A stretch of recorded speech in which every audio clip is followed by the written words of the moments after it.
everyone, it's Michelle from Country Morning Creations. I'm here with sort of a craft with me, learn with me. Let's try to figure this thing out.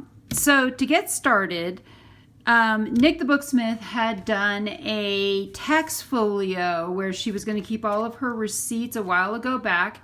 But I wanted something that was prettier and more feminine. I didn't want to use the 6x9 envelopes, all that stuff. So I was trying to come up with my own version or variation on this. And I had also seen these gorgeous papers by Dot's Studio Design. These were just gorgeous. So I wanted to somehow incorporate these into this project. So I've kind of been playing around with some different things. This is what I have so far. This whole thing may get recorded in multiple different sessions. I'm just going to warn you up front. What I've done is I wanted pockets that I could slide receipts down into. And I thought, okay, well that works really well, but then how am I going to keep track of what I've got in each receipt? And so I did take time cards, which seemed to fit beautifully in here. I cut them down, and I can write on the back of these or on the front of these, whichever way, what these different receipts are, what they're for. That way it's all together. I do have years and years of experience as a bookkeeper, so I know that if somebody handed me something like this, I would probably get really excited, especially if it's all organized by months. And that makes my life a whole lot easier to organize everything. So I wanted something like that. And what I've done, this is 3 manila folders that I have cut down. So they're basically 8.5 this direction, 8.5 this direction. And I cut them down, folded them in half. I mean, they already fold in half, so I just cut them down. And then these are 8.5. So these are basically 8.5 by 11 sheets. I've cut them in half at the 5.5 mark. And then I decided they were too tall, so I cut another 2 inches off the tops. So these would be 5.5 by 4.5, I believe. 6.5. 5.5 by 6.5. So these are 5.5 by 6.5. Then the next part that I have done is I took them, so this is 5.5 by 6.5 this way, and I took my round punch. This is my 2-inch one. I mean, you could use a 3-inch one. You could use a variety of ones. And I've also scored this at 3.25 of an inch in each way. So I'm just going to punch this kind of in the middle. And then I folded these back. So I first used my scoreboard and I scored them in. You'll see here this is 3/4 of an inch right here. And then what I did was I flipped it over because I find it really hard to hold it way out here, and did it 3/4 of an inch the other way. So I'm just going to move that off my table for now while we're working on this. Then I folded them in this way, and while they were folded this way, I decided this was by far the easiest time to ink these because I don't need inking out here. This is going to all get glued behind. And so I simply inked around the edges of these like this, but we're not done. So hold on, there's more folding that's going to happen. But I want to get this inked all the way around. I really love that look of the inking, and ink everything, right? I don't always ink everything. Do you? Let me know in the comments below. Do you like to ink things, or do you like to leave them plain? Personally, I like everything inked, but again, sometimes I do, sometimes I don't. Kind of depends on my mood. All right, so that is now inked all the way around, but I need to make these gussets. Oh.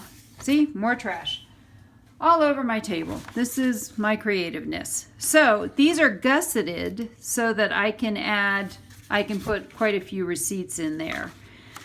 And when I say receipts, I am only talking about the receipts for things that I purchase for my business.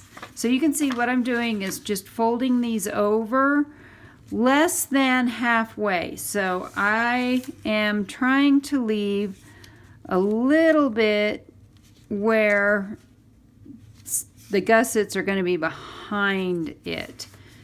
So you can see here I folded it back and then folded it this way again, and you can see the edge.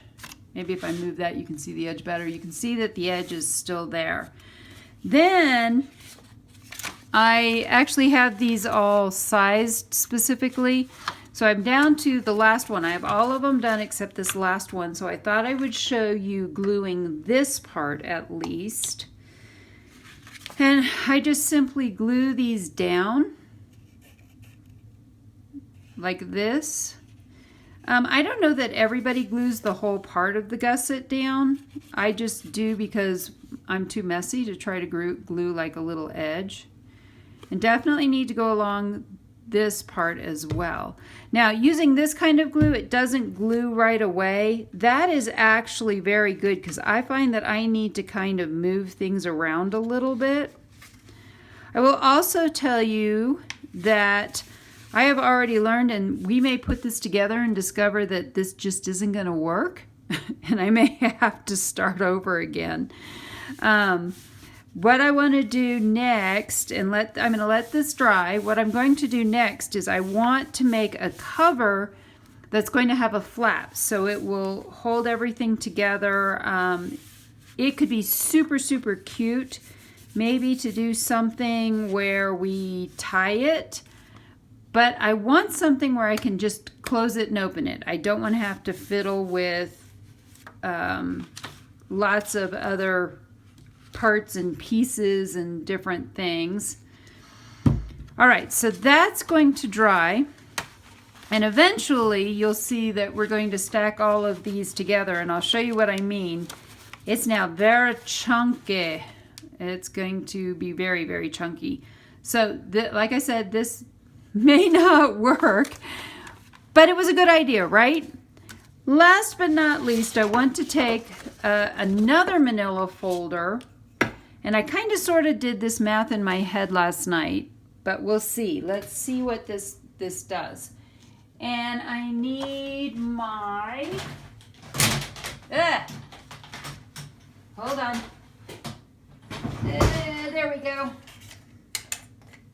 Okay, I need this because I already know that I definitely want to cut this folder about, so if this is 8.5, I want it to be 8 3/4 because I want it slightly bigger than my folio pieces.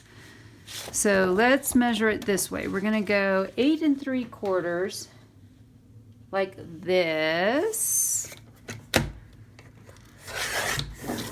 All right, now, so that is a wee bit bigger than those parts.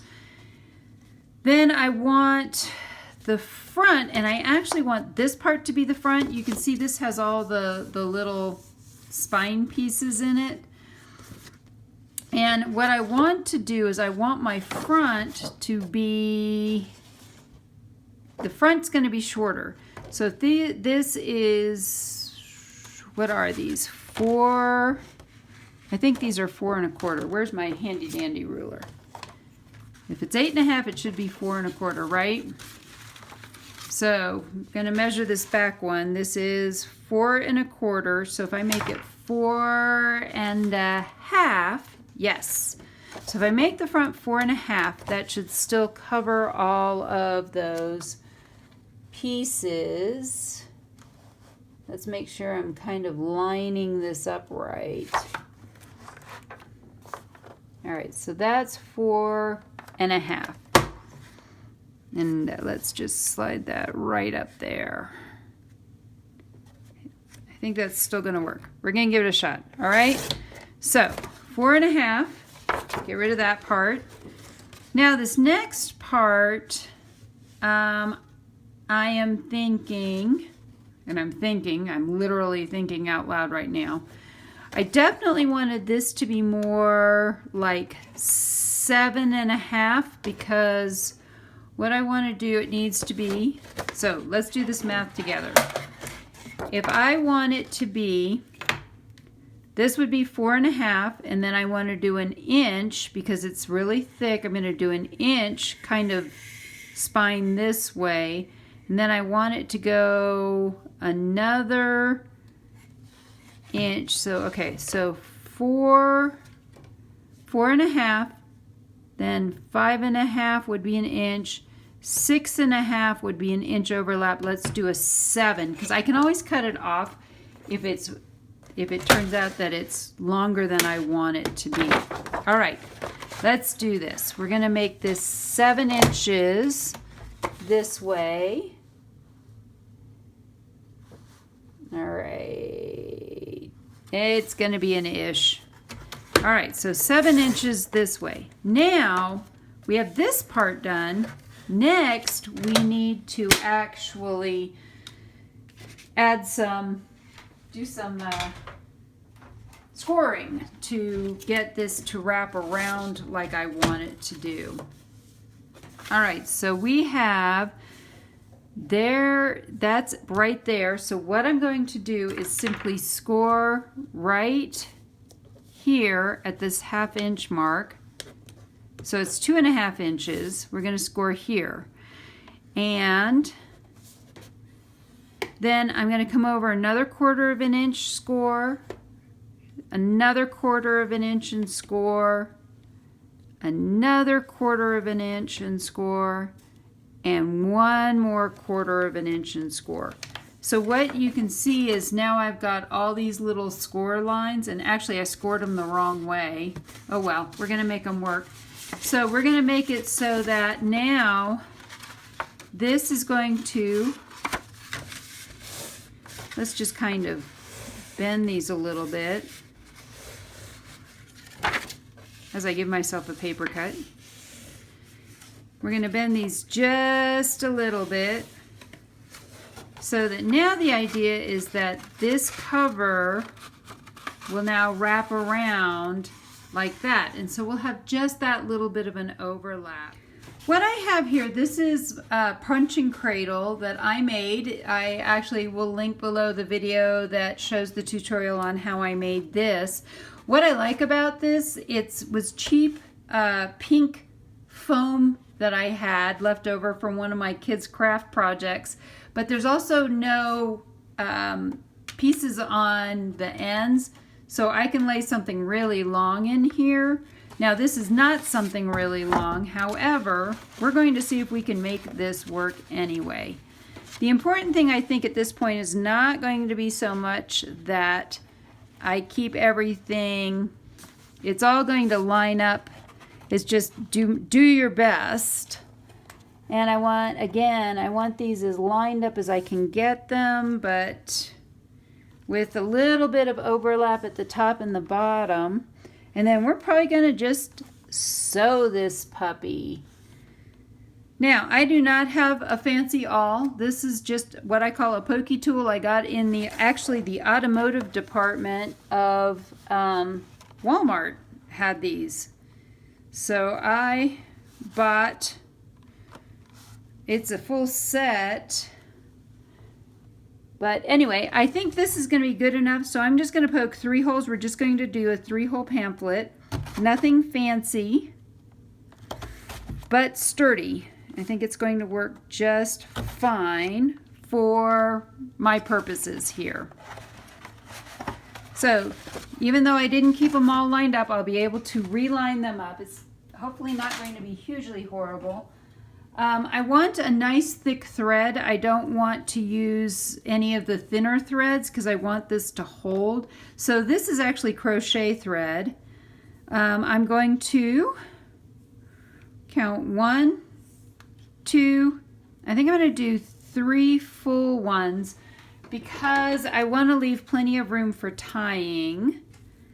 And I will probably tie this on the outside. So if you know how to 3-hole pamphlet stitch, you know that you want to start on the side where you want to end up making your knots. And then I kind of cheat when it comes to threading this. I don't know if everybody does this, but I fold it over the needle and then push it through. And that makes it super easy. I don't know that that works with little tiny thread, but it works for what I want to do. So 3 holes, we're going to start in the middle.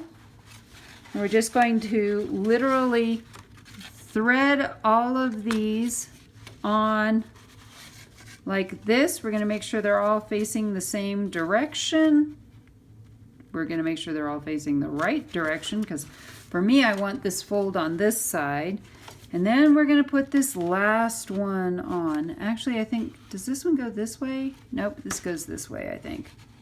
Uh-oh. Now I'm actually unsure. Okay, let's make sure they all go.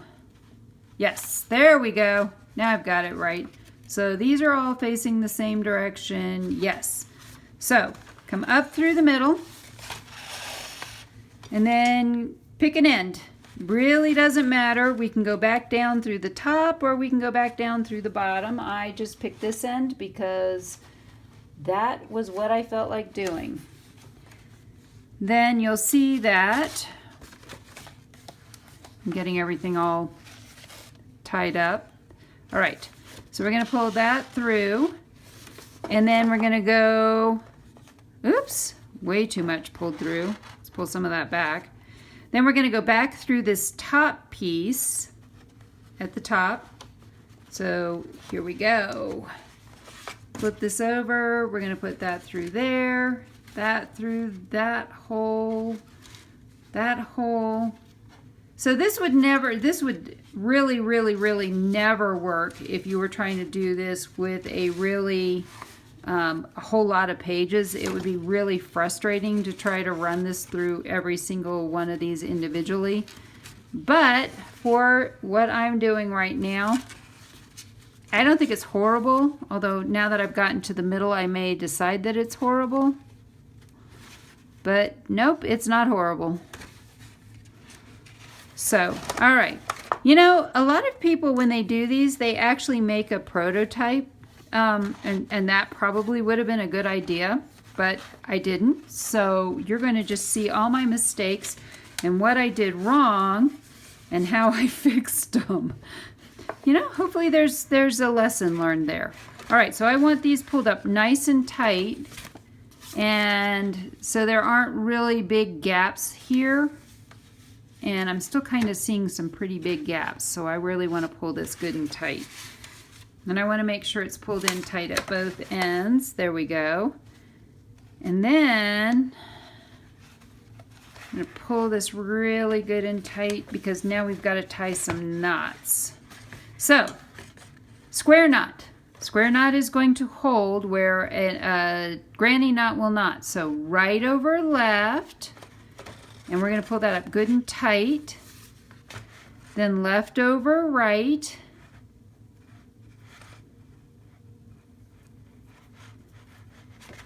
So pulling that, I want to make sure it's really good and tight. All right. So now it won't slip. And now everything's in there nice and tight-ish. I would have liked for things to have been tighter, but they're just not going to. And then I just like to tie a bow. For now, we're going to go with just a bow. All right. So here is what I have so far. There's 12 months, so I have 12 of these. 1, 2, 3, 4, 5, 6, 7, 8, 9, 10, 11, and 12. One of the things I learned, however, is that these are either too wide or these are too narrow. So you may want to actually make one of these wider and then leave this the same width. But I was trying to go for something cute and small, and it's going to close, but I'm not sure it's going to close well. So the next thing I need to do is decorate the outside.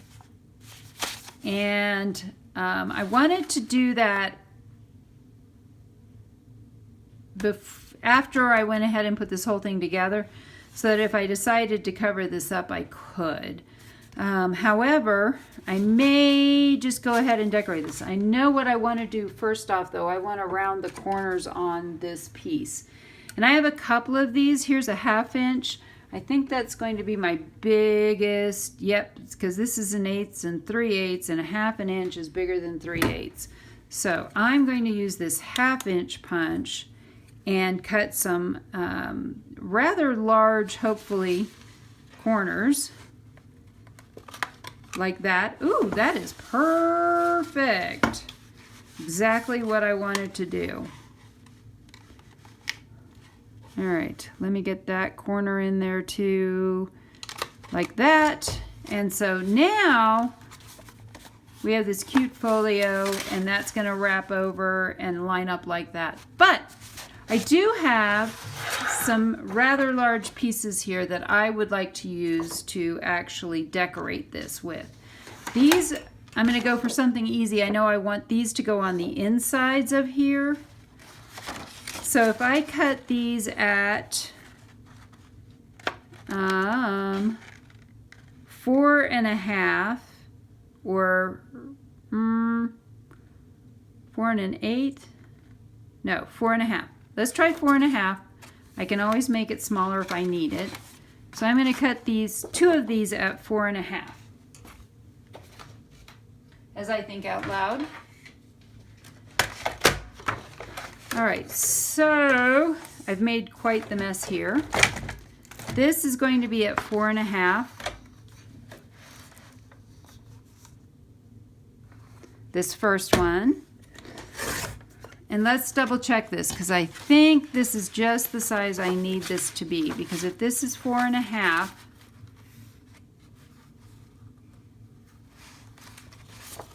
do I have this right? Yep.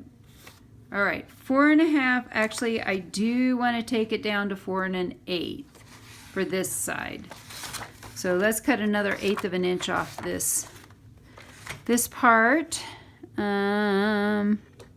That would be an 1/8 of an inch. Yes, give or take.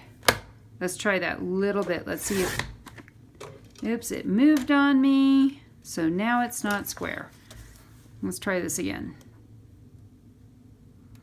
So I don't know if you saw, because I wasn't holding it, this end is a little bit more rounded, and now it's squared up. Get all that out of there. All right. Let's see now if this is the size that I want this to be. All right, so I've got this over here. And yes, that is now the size I want that to be. I'm gonna go ahead and set this aside. Let's glue this piece in, because I wanna glue stuff before I lose where I am. So this needs to be this way to be right side up, because it's got music on it, and you can see that the way is there, so I know that that's right side up. If I don't double check stuff like that, I will drive myself crazy looking at it later.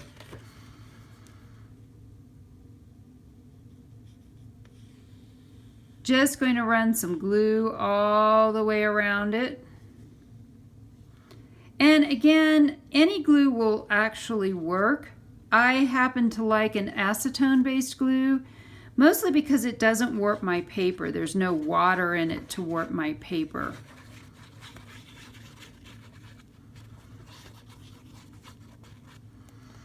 All right, so we're gonna put this over here on this side. We're gonna squeeze that kind of in there. Kind of get it all lined up. Looks pretty good to me. There's the front half. So that is the inside of this front half. And then I need to do the back side, which I believe we're going to do the same thing again. We're going to do 4.25, not 4.125 instead of 4.25. Because that would be 4.25. This is 4.125. There we go.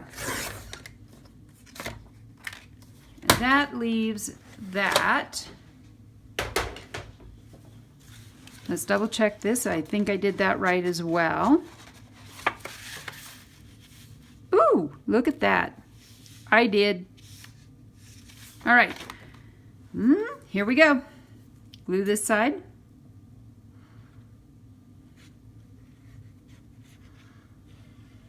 And again, just running glue around the whole thing.